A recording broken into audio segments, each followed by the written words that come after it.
everybody, and welcome to today's edition of HCAM Sports Talk. I'm your host, Tom Nappy. Unfortunately, we don't have the guys on this week, but we do have some great Hiller highlights for you, as well as a look into our brand new season of TVL Sportsnet. We just had the first episode of TVL Sportsnet air on October 8th. We'll have the second one coming soon. And on this edition of HCAM Sports Talk, you are going to get a sneak peek at a big segment in the show, as I was at the Medfield Medway TVL small football game to cover it for the show. 5-0 Medfield against 4-1 Medway. It was a great battle between the two teams, and you are going to get a first look at our package for that game. We'll have highlights, post-game interviews, and it's just a great time. So you're going to get a look at that right here on this edition of HCAM Sports Talk. And of course, we're going to have the latest Hopkinton Hiller happenings, as Hiller fall teams have been doing fantastic cross-country. Just had their last regular season meet. Matt Clark was kind enough to head down to the meet and catch up with some of the cross-country teams, so you'll get to see that, plus so much more on this Hiller recap edition of HCAM Sports Talk. And of course, we will have some great TVL happenings as well. But first, as most of you know, we are doing our weekly NFL picks, and I do have some of those picks to tell you about, as believe it or not, we are already heading into week 7 of the NFL football season. And here it is. This is last week's picks. We all did okay. I could have done a little better. I went 9-6, as you can see right there. Jared went 10-5. Andy 9-6. Steve took the week, going 11-4. So congratulations to Steve Watson. And Morgan went 9-6. Boy, did those primetime games crush us. Got all 3 of them wrong. Chiefs beat the Lions. Bears beat Washington. Atlanta beat the Bills. 3 results that I don't think many people expected. The Chiefs certainly showing, despite the fact they started off the season 2-3, they are definitely for real, and you should still take them as a big threat. They can compete with anyone. And let's not forget the ultimate upset special, which took place on Thursday Night Football last week. The Giants beating the Eagles, an absolute shocker, handing the Eagles their first loss of the season. 34-17 was the final in that game. So lots of surprises last week, and of course the Patriots took care of business in New Orleans, which was great to see, as they got the win 25-19. So that was certainly good to see. All right, moving on to this week's picks. Here they are. I don't have everybody's picks in yet, because technically they're not required to bring them in until Thursday, so they still have a few days, and we are recording this segment to get it out for the Wednesday show. So how do you find out who everybody picked? Well, the good news is each week we put those picks right on our website, hcam.tv, so you can see who everybody picked prior to the Sunday games. Our picks are typically put on the HCAM website. So let's just break down these matchups real quick. Thursday Night Football, we got Pittsburgh at the Bengals. It says S&F there. That should be T&F. Little mistake. We'll fix that. But it's Thursday Night Football, Pittsburgh at the Bengals. Me and Andy agree that we are both going to take Pittsburgh. Cincinnati just a little too beat up right now, and it doesn't look like Joe Burrow will be playing anytime soon.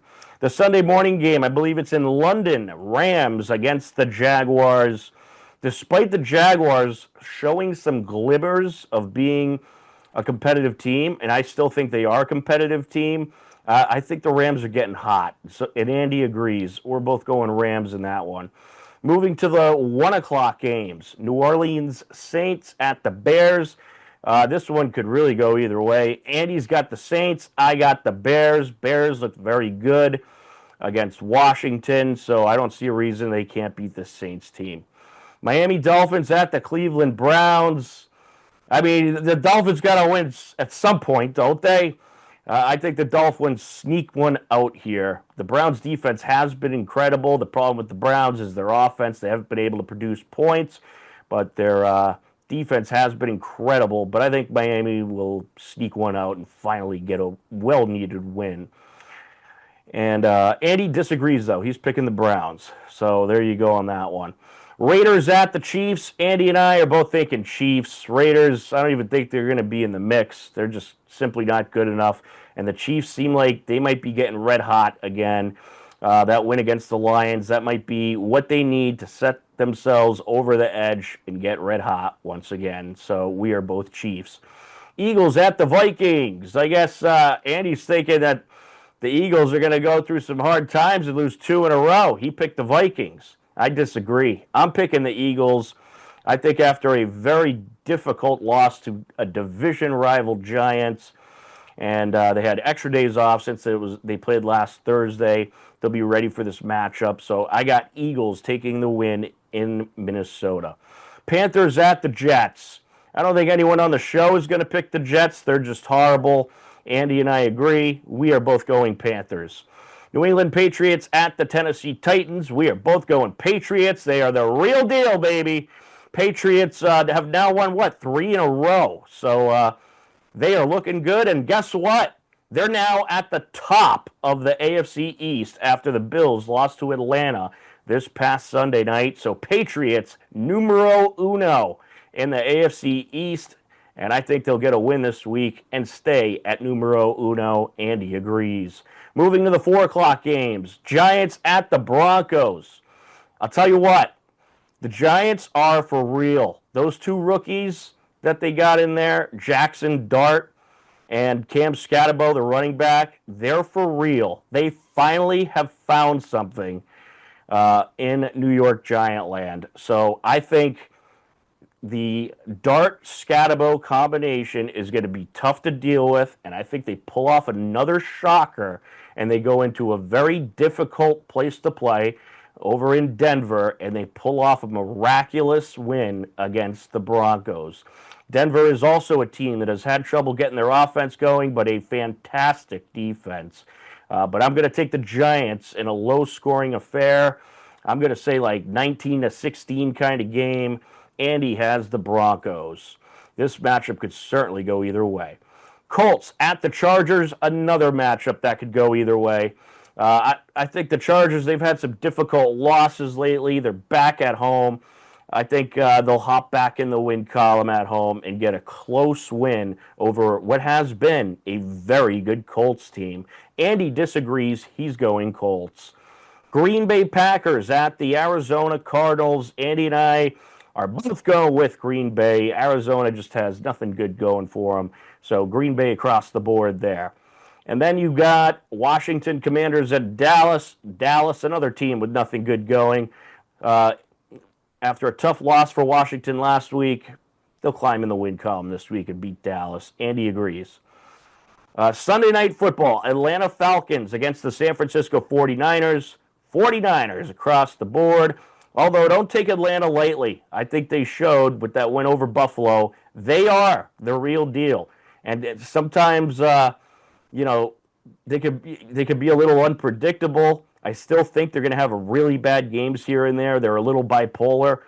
But I do think they're a competitive team. They certainly have some good talent on that team, and they could make this matchup very interesting with the 49ers. It wouldn't surprise me at all if Atlanta takes this, but I'm going to go with the home team. I'll go 49ers. Andy agrees.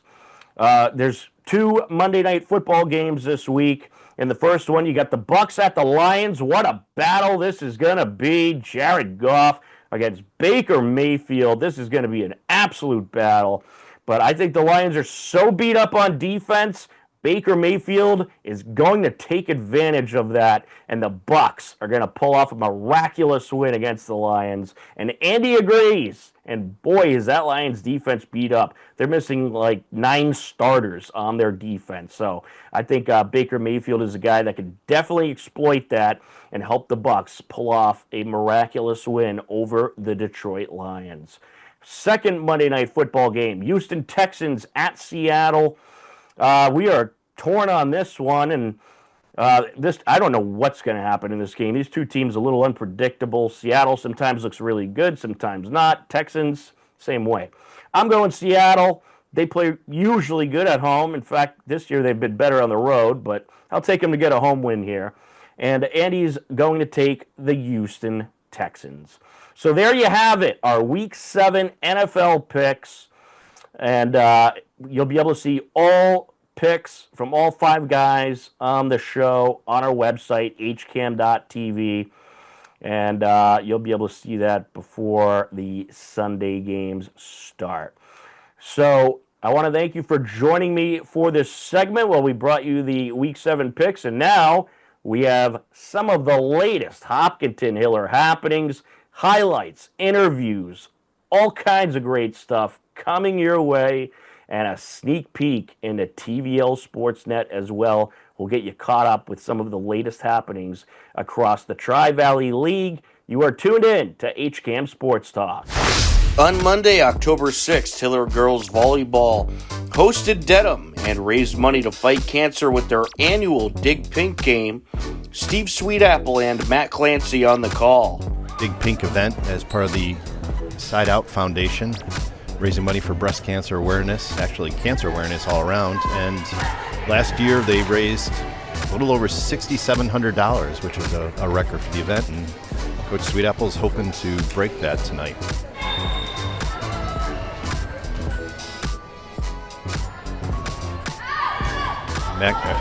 They were calling out. Fitzpatrick got it. Sid, Gabby, outside. Abby, that's it. Hopkinton takes the first set, 25-18. We'll be back with the second set momentarily. Walsh, a good set. Gabby's there, outside. That's going to be tough. No, can't do it. All right. Nice swing from Emily. 24-11. Fitzpatrick serving, still set until match point. Abby, Gabby, Julia, and that's it. Hopkinton takes the third set, 25-11 for a 3-0 sweep of the Dedham Marauders. Hillers take the win via a sweep and improve to 8-3 on the season.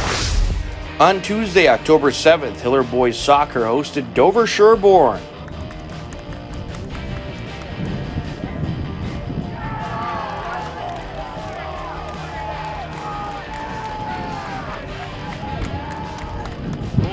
Dover Sherborne, that was number 8, William Sarhati.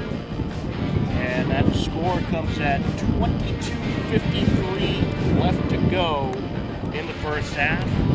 Side June looking to improve. And we're going to get a penalty kick for Dover Sherborne. And he is going to hit.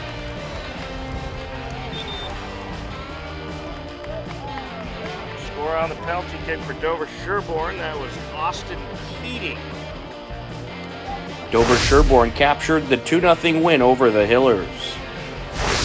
On Wednesday, October 8th, Hiller Field Hockey hosted Dedham for their senior night game. That is sent up, driving upfield. Finnegan takes it, makes it! Mary Finnegan strikes off a pass from Avery, Quebec, and the Hillers take the 1-0 lead. That occurs at 9:39 left to go in the first quarter. Just a great feed. Mary Finnegan.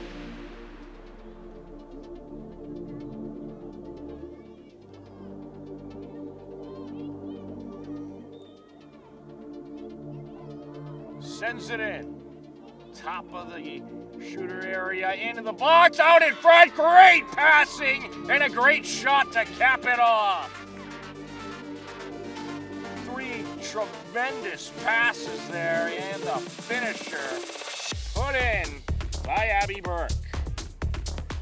That score comes at 6:16 left to go in the second quarter. Centering pass out in front, and that shot is in. A beauty of a shot by Annie Lane. You got to give her credit for that one. She got a nice lift on it. Gets it in, top of the attack area, into the attack area, and a score! And Dedham has tied the game up. Marin Lane pops it in, and we're knotted at 2 apiece with 3:25 left to go in the fourth quarter. The game ended in a 2-2 tie. The Hillers are now 5-4-4 on the season. Also that Wednesday, Hiller Cross Country battled Norwood. Matt Clark was on the scene to catch up with the team and cover the meet.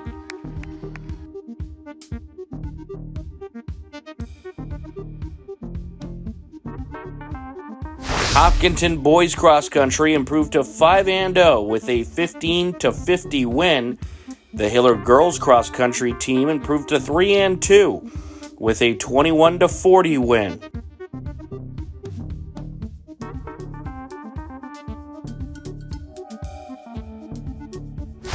Yes, so if we win today, then we would be 5-0 and would be the TVL large champs. Okay.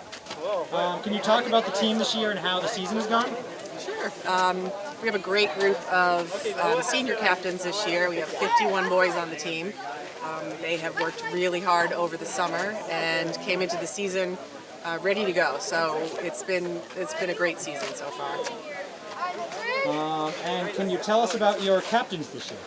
Yes, we have 3 captains, Darian Leo, Gavin Scott, and Sean Finnegan. So I've coached them since they were in middle school, so it's pretty exciting for me to see them come all the way up to graduating, and they've been awesome this year. It's gone pretty well. We have a fairly young team. We only have a couple of seniors, and we have had a fair amount of illness going around, so we haven't had our full team race yet, really. So we're looking forward to seeing what we can get, how we can do at the end of the season once everybody's fully healthy.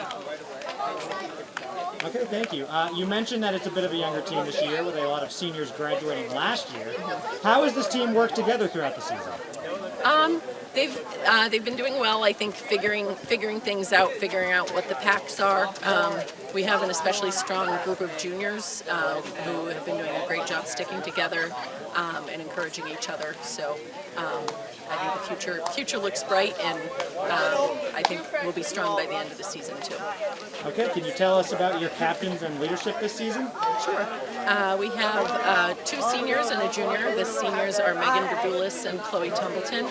And then we have a junior, Wafia Saida, and they've been keeping everyone together, leading from the front.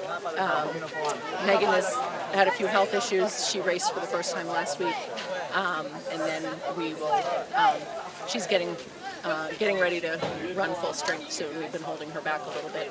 And Chloe's been our top runner in every meet that she's been able to run. She had some issues at the beginning of the season too, non-running related. And Wafia's also been sick. So unfortunately I don't think we've had all 3 of them healthy at the same time yet. But they've been doing the best they can with when they've been able to be there. Okay, thank you. One last question. You have Norwood today and the All-TVL meet coming up. What are the goals of this team for the remainder of the season? I think we'd like to close out the season strong. Westwood has an incredibly strong team, and Holliston also has a strong team this year. We got beaten by both. Ashland, we just squeaked by 1 point last week. So there are some very strong teams, and also in the small schools, Dover-Sherburne is especially strong. So we'll just be looking to place as high as we can can there. Hopefully not have any more teams ahead of us, maybe be a little closer to Holliston. Holliston, we were without two of our top runners, so they have a very strong team, so we'll see if we can get close, possibly beat them if we have a really good day, and get as close as we can to Westwood. And just for development, just having all of the athletes improving throughout the season. Many of them have run on the Rentham course where TVL is before, so we always track personal bests. In cross country, it's a little bit difficult to do because every course is different, so we only do it course to course. So since they've run it Rentham before, we'll be able to track that and see how they've improved from last year, which is always good for them to see their hard work pay off. I think the season's been going really well. This is my second year on the team, so I've seen so much improvement from the first year, which is really one of the most important parts of running cross country. And definitely getting to bond with the new freshmen has been a really amazing part of this season. Yeah, me as well. Jumping off of that, it's been a really great season. I've watched everyone really improve since the first week, and I think it's going to be a great last dual meet. And yeah, I'm just really proud of the team. Yeah, we lost a lot of really talented seniors this year, so it's been really cool to see everyone else on the team step up and become varsity scoring members. Okay, awesome.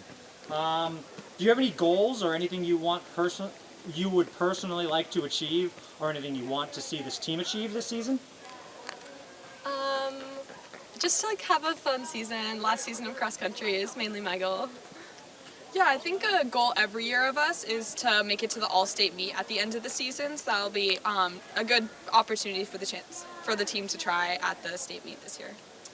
So yeah, I completely agree with all they said, but again, just the new class of freshmen and the seniors that just graduated, building a good team for next year is also really important, so training hard.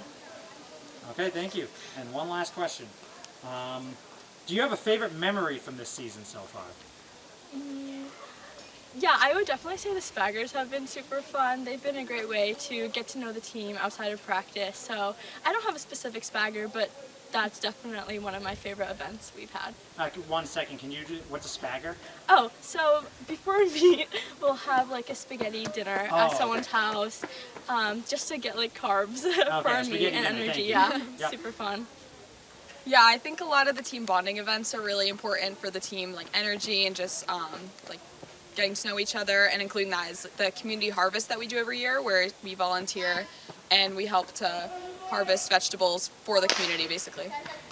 Yeah, another fun team bonding activity we did this season was the puzzle challenge, and it's just a fun little game we do with some friendly competition. On Thursday, October 9th, Hiller Girls Varsity Soccer hosted Medway and struck in the first half from long distance. Here's it out to the net, it's in! Wow! Some serious air there by Nina Claved. And just below the midfield circle, she took the free kick and went right over the goalie for the first score of the game. And the Hillers lead it 1-0. 25:30 left to go.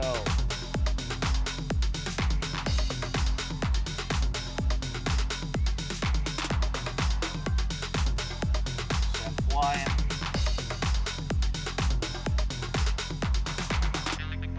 Hillers trying to move back up towards the attack zone. Here's Chow.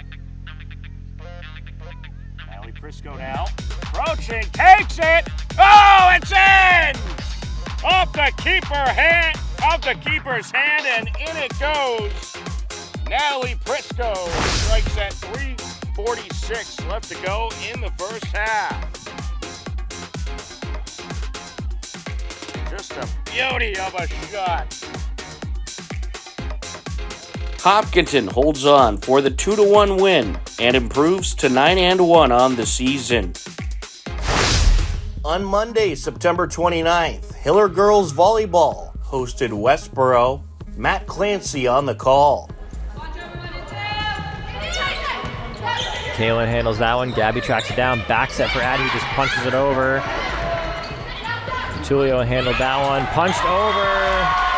And Westboro takes set number 1, 25-18. Zia serving. She gave them some trouble last time. Short serve coming in. Eleanor, first pass in the middle for Sophie, just pops it over the block. Great way to place it to finish the second set. Hopkinton takes it 25-23. Took a little off it. Allen handles it. Big swing there from Hadley. Outside for Emily, tries to cut that in there, and that will do it for the third set. Westboro takes it 25-13. We'll creep back into this. They got to put this away right now. One pass, one kill right now. Nice defense by Westboro. They're going outside. Rainier's got to adjust. Evie's there. Great job.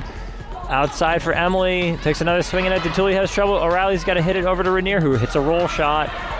Eleanor's ready. Soph in the middle, who pops it up. DeTulio fills in. She was ready for that one. They are just feeding it to Rainier, who hits it long.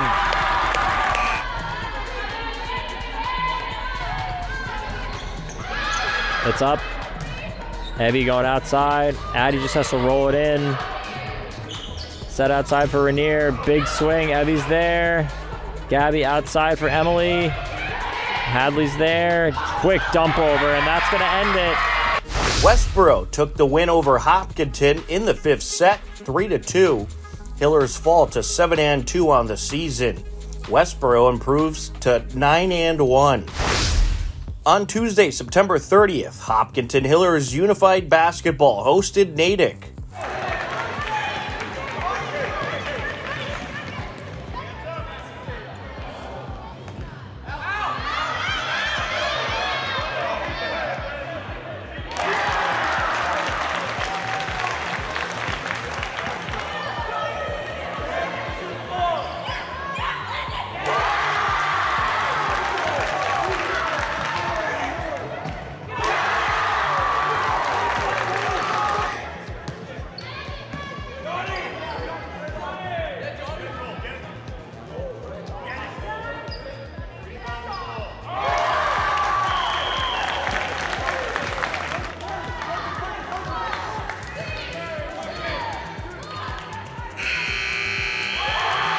A great win by Hopkinton and a very entertaining and close game.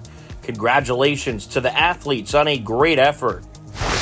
Also on Tuesday, Hiller Girls Soccer hosted Medfield.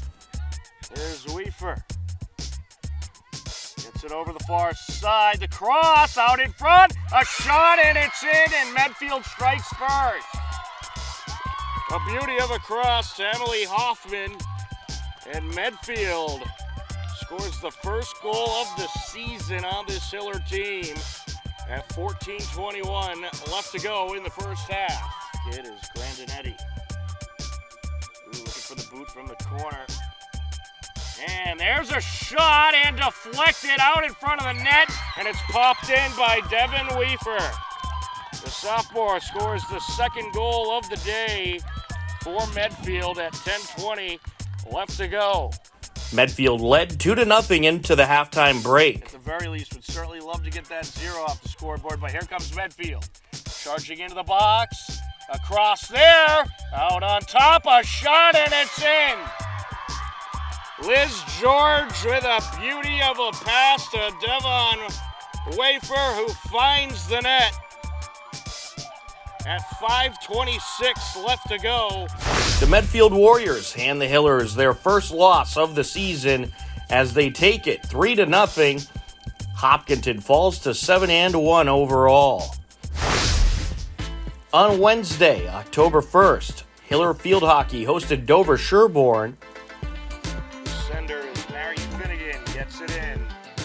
Top of the attack area. Fowler with a shot, and it's in! The Hillers will strike off the penalty corner opportunity. Sent out in front, there's a shot, and it's in. And the Blue Raiders break through. That was the captain, Elise Pisana, on the score. They go Hiller way. They look for an attack here. Drive it in. Towards the attack zone, a backhander, and that is in! What a great score for the Hillers. And it looks like that was Avery Quebec Hillers led 2-1 heading into the halftime break. Little give and go. Hatfield with the shot.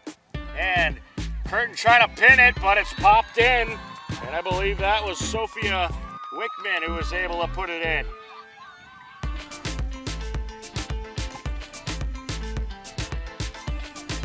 And there's a pass. Backhander out in front, and it's put in. Off the deflection, Reese Bent able to strike and give Dover Sherborne their first lead of the game.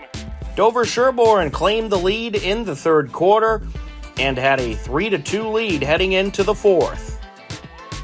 And that is going to do it. Dover Sherborne's going to hang on and collect the 3-2 win. The Blue Raiders of Dover Sherborne hold on for the 3-2 win. Dover Sherborne improves to 9-0-1. Hillers fall to 5-4-2. On Friday, October 3rd, Hiller varsity football hosted St. John's, and the Pioneers took advantage of Hiller mistakes early on. What we have in store here is Piccoli takes the snap. He's going to throw upfield. It's intercepted. Intercepted by William Molinari, and here he comes up the near side, and he is popped out of bounds at around the 5-yard line. As DePercio is going to line it up as the quarterback. He'll take the snap. He's going to run to his right, find some room, and into the end zone with ease. A 5-yard touchdown run. Cole DePercio for the St. John's Pioneers touchdown. And Perry sends this one end over end. A nice kickoff to the far side. It'll be returned from about the 10. He's going to hand it off. The ball is dropped, and the Pioneers have recovered. The Pioneers are back up to the line, ready to continue on. Zacchaeus Collins, the quarterback, lined up out of the gun. 3 receivers to his left, 2 to his right. He'll take the snap, and he's going to take this himself. Find some room along the near side, and into the end zone he goes. A 13-yard touchdown run. St. John's took the win, 35-7. Hillers fall to 1-3. St. John's improves to 3-1 on the season. On Saturday, October 4th, Hopkinton Hiller Fall Babe Ruth Baseball hosted Medway. It's runners on second and third. And that's going to get away from the catcher. Runner from third going to come around and score. And the runner from second advancing to third. Set to deliver. And he gets a piece of this one, a little trickler up the left side. Picked up by the shortstop. Throw to first is high, and everybody's safe, and a run scores. A nice piece of hitting by Alex Tripp. Certainly a difficult play to make. Score some more runs here. Line up and the pitch. Outside, gets by the catcher. Is the runner from third going to advance? Yes, he is. Slides in. There's a run. It's a one-run game. Fun, entertaining game this afternoon. Regardless of the way it ends, it has been a good one. And this is going to be a little trickler right side, and the game-tying run will score. And now the ball gets away, and the leading run going to try to score. He'll score as well. And the Hopkinton Hillers take the lead. The Hopkinton Hillers take the win in 5 innings due to the 2-hour time limit rule, and they collect the walk-off victory and improve to 6-1 overall.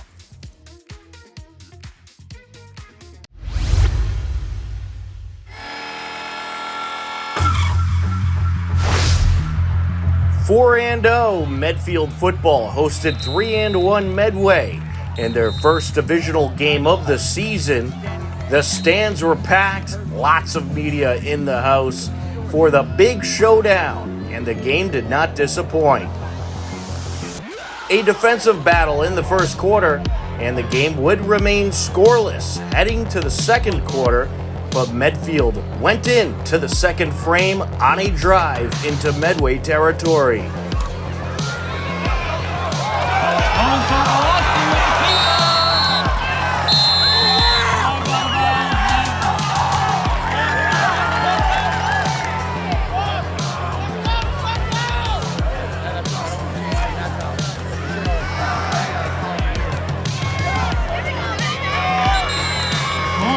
stopped by number 5, Christian Tilly.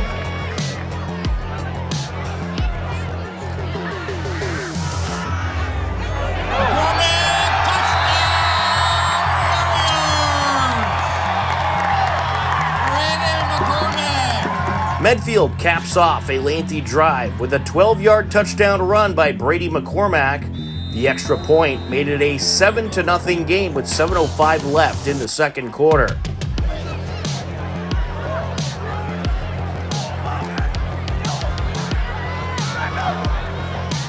A good kick return puts Medway at the 47 to start the next drive.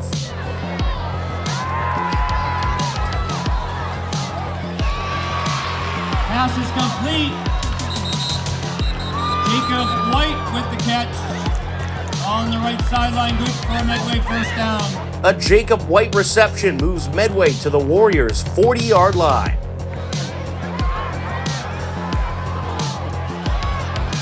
Pass is complete. Troy Pinkham to Jacob White on 4th and 4, and Medway gets first down to keep the drive going. 2nd and 11 at the Warriors' 19-yard line.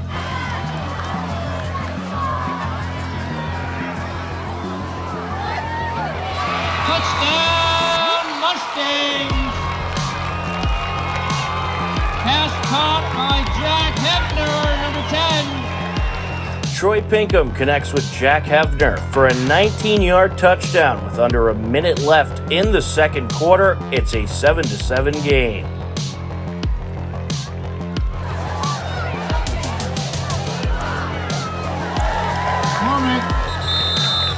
Midfield.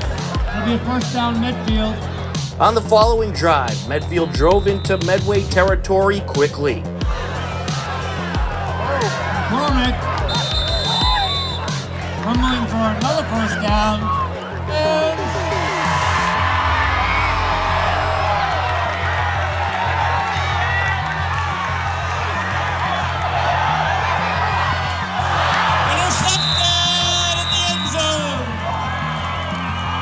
Jack Hefner with 2 seconds left. Medfield drives all the way to the 19-yard line, but Medway's Jack Hefner comes away with an interception in the end zone to wrap up the half. It's a 7-7 game at the break.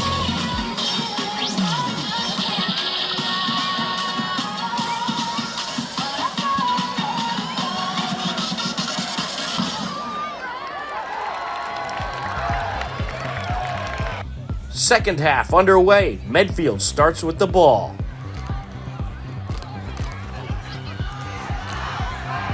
Brady McCormick. There he goes. Nobody's gonna catch him.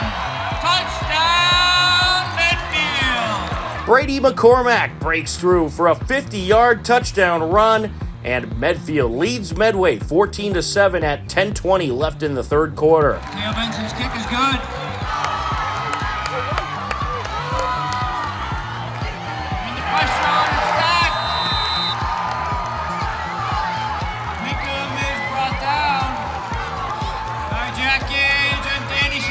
Medfield then forces a turnover on downs, and that was followed up with this. Here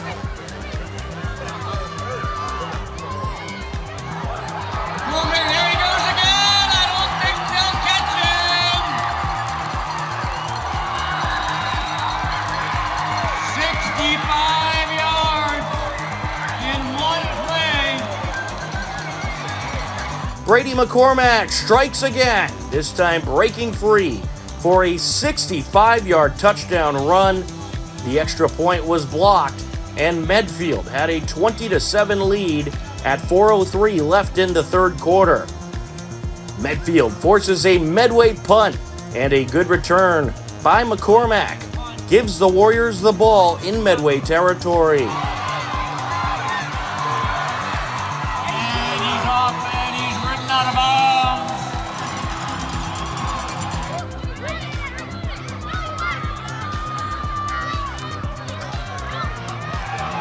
Theo Benson. Oh, and he cuts back and touchdown, Warriors! Mateo Benson takes it to the house for a 38-yard touchdown. They add the 2-point conversion courtesy of Brady McCormack, making it a 28-7 game with 1:57 left in the third.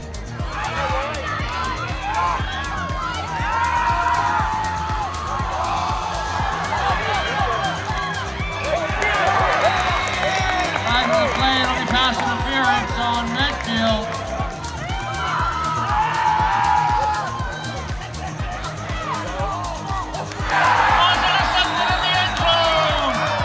Michael Toomey intercepts the Pinkham pass in the end zone to wrap up the third quarter.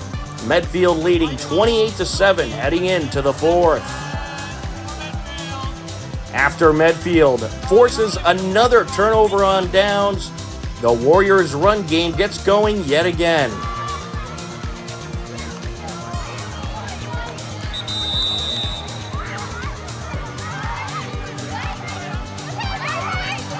Benson in the open. I don't think they're going to get him, but they do. A big run by Mateo Benson puts Medfield inside the 12.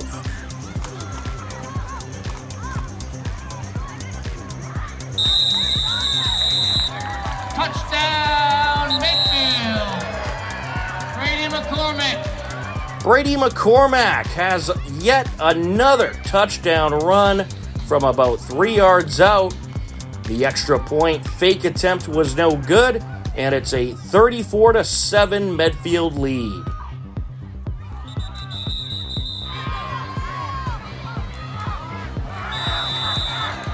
The Medfield defense shuts down Medway for the remainder, and the Warriors take the win, 34-7. Medfield improves to 5-0 on the season. Medway falls to 3-2. Brady McCormack rushes for 229 yards on 18 attempts and tallies 4 touchdowns. Mateo Benson added 127 yards on 11 carries and a touchdown, as well as 2 extra point kicks and several stops on defense. We caught up with the undefeated Medfield Warriors after the game. All right, Coach, an impressive win out there against a good Medway team. How does it feel to be 5-0 now? Well, you said it, a ton of respect for Coach Rigney and the Medway Mustangs. They were down a couple of players tonight, and they came out ready to play. And that first half was an absolute battle, and it's a testament to their level of preparation. We had a bye week last week. We got to get healthy, we got to rest and recover, and they didn't, and they had to play on a short week. So a ton of respect for them. In terms of our team, couldn't be happier with the fact that we had to play a full 4 quarters. We had to make some adjustments at halftime with their fronts were giving us nightmares, and our guys responded. We told them adversity is going to visit us. We felt like we had some adversity this week, and the response to that adversity was just great to see. All right, Coach, your running back Brady McCormack broke off for a couple big runs. Can you talk about his performance tonight? Yeah, before that, I want to talk about Mateo Benson, the other guy, number 20. People key on Brady all the time, and Brady's as selfless as they make him. So Mateo had some of those in-between middleweight runs, as we call them, and, it was fantastic. Brady's a generational talent, and it's a matter of time before he sees that little seam, and he's going to burst through it. And once that happens, the offensive line feeds off of that. So it's a nice synergy that we have going. It feels great. Like every day, this is what we work for, to play out here with our brothers. It just feels like all our work is coming into success. It feels great. Yeah, the proof really is in the progress. We started freshman year 2-9, 4-7, 4-7, and now we beat our win total for the past 3 years. And I don't think it's any secret to any of us why we've done it. It's been a lot of hard work these past 4 years, and I think it's really starting to pay off. Yeah, just like he said, these past couple of years have been rough for football. Now we finally got a crowd. That's awesome.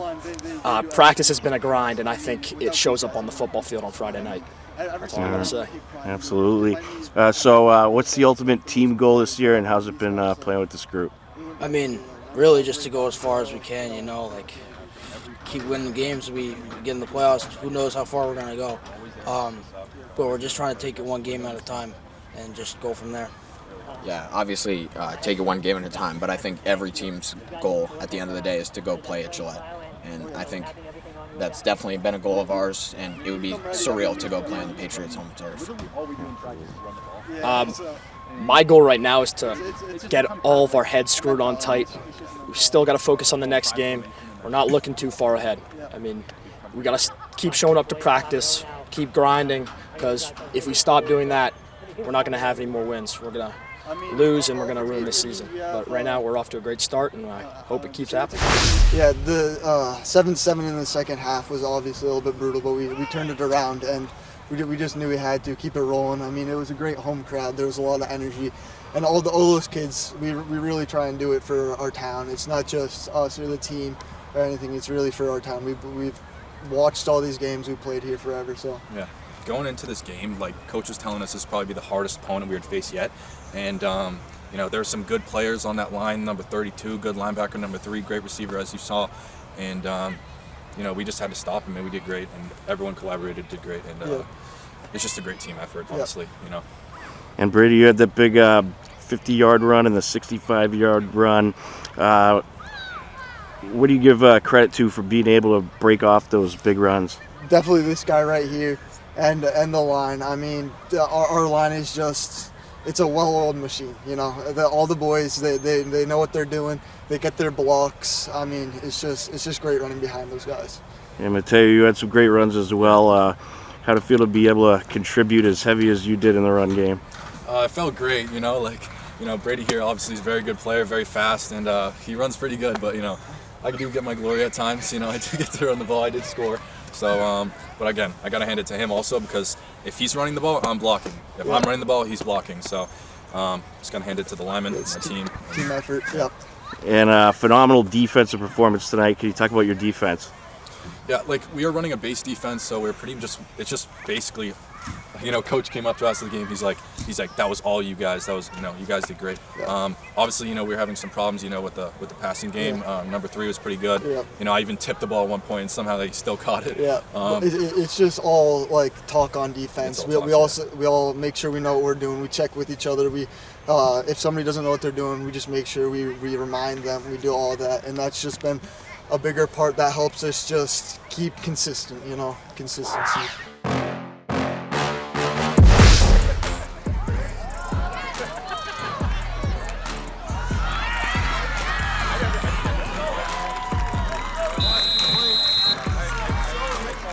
On Friday, September 26, 1-2 Bellingham Blackhawks hosted the 2-1 Dedham Marauders. Bellingham already leading 6-0 in the first quarter, thanks to a Mason Alger touchdown, and the junior running back added more.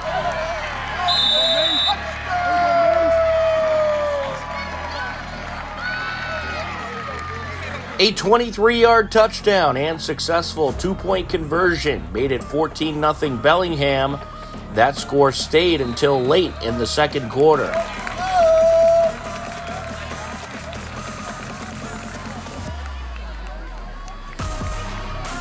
A 19-yard run by Mason Alger set up a 2-yard touchdown run by Bryson Nicholson. The extra point was blocked. Bellingham led 20-0. The Blackhawks add a field goal and went into the half up 23-0.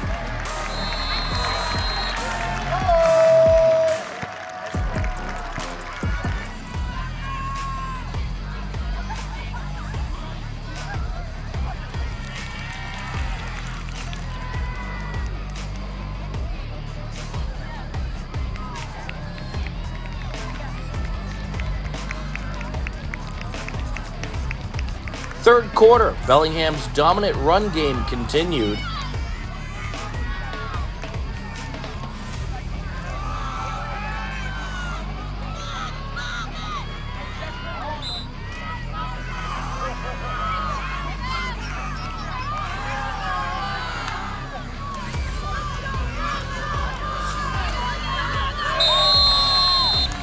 Mason Alger tallied his 4th touchdown of the game.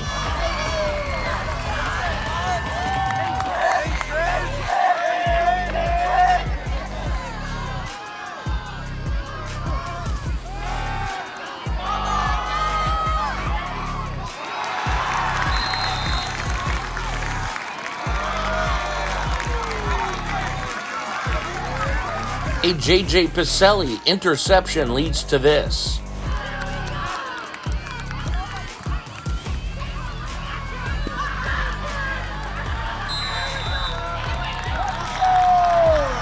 A 10-yard touchdown run by Jackson Elder gives Bellingham the 36-0 lead with 1:36 left in the third.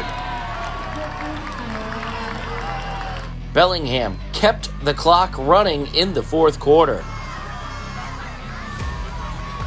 Tyler Hayward added another touchdown after a long clock-burning drive, and Bellingham took a dominant win over TVL rival Dedham by a final of 42-0. Bellingham improves to 2-2. Dedham falls to 2-2. Bellingham running back Mason Alger had a whole lot of yards on the ground and 4 touchdown rushes in the Blackhawks win. After starting 0-2, Bellingham has now won 2 straight and is 2-0 versus TVL opponents. We spoke with Mason Alger about his incredible performance after the game. All across the board was awesome, man. I mean, our passing, we didn't pass a lot, but it was there. I mean, the run game was awesome. So many holes, my line, the best line in the world, man. So many holes for me to run through, so I got to give big credit to them. Absolutely. 4 touchdowns tonight. How does that feel? Great. I mean, nothing better than that. I mean, I think I could have got more, but obviously let the little dogs eat too. And a bit of a rough start to the season, but you've won your last couple now, and it seems that this team's really clicking. How is it playing with this group? Awesome, man. I mean, the first 2 games, definitely winnable games. Just off to a rough start, but, we're in the moment now. We can do whatever we want, so we can go all the way. They played really well tonight. I think they executed everything we wanted them to do. They're so good together. Individually, not so much together, we're fantastic. So they played together today, and that was good to see. Wish the penalties would go away, but I guess that comes with it, Absolutely. And you seem to have all phases of the game working for you today. Could you talk about the incredible defensive performance? Yeah, so the defense has really started coming around. They've really started gelling together, and they read each other really well. And I just think that really shows. Plus, they're very quick. And as long as they're short tackling, we're going to be fine. All right, and Mason Alger, I believe, was 4 touchdowns tonight. Yeah. Can you talk about his performance? Yeah, I was just telling the other broadcast, once he starts learning how to run downhill, and now he's a downhill runner, he's so dangerous because he runs by people. He's sneaky fast, and that's kind of what they saw today. That's the first thing the coach said to me was, he's just sneaky fast. So. All right, and a bit of a rough start to the season, but you guys have won the last couple now against division rivals. How does it feel to get those big wins against Westwood last week and Dedham this week? Huge. I mean, these are huge home wins for us. The first 2 games, I wasn't ashamed. We played Woburn, we played Ashland, 2 phenomenal programs, and we battled them too. So, lost to Woburn 7-0 and lost to Ashland in overtime. So we knew we were on the cusp, we were on the border. So we just got to keep this up. That's what's most important. Yeah, see what Sam Sullivan does, fielding this one. Yep, he was there. Yeah. And there it is. The first score of the day, Mason Alger. Block punt. And runs it in. Number 20. That's wide right. Wide right. So Anthony Barroso, no good on the extra point. Sophomore. I always love it when Bellingham, throws a limit to the outside, cuts it upfield. All right. About the 8-yard line. Yep, and you are correct. And that is it. All right. Touchdown, Ben Atherton. Clockers even the score at 6 apiece with 4:36 to go in the third quarter. Fornetsky, the long snapper, hold by Atherton. That one no good. Block. And that's a speak to the Oh, right. wow, what?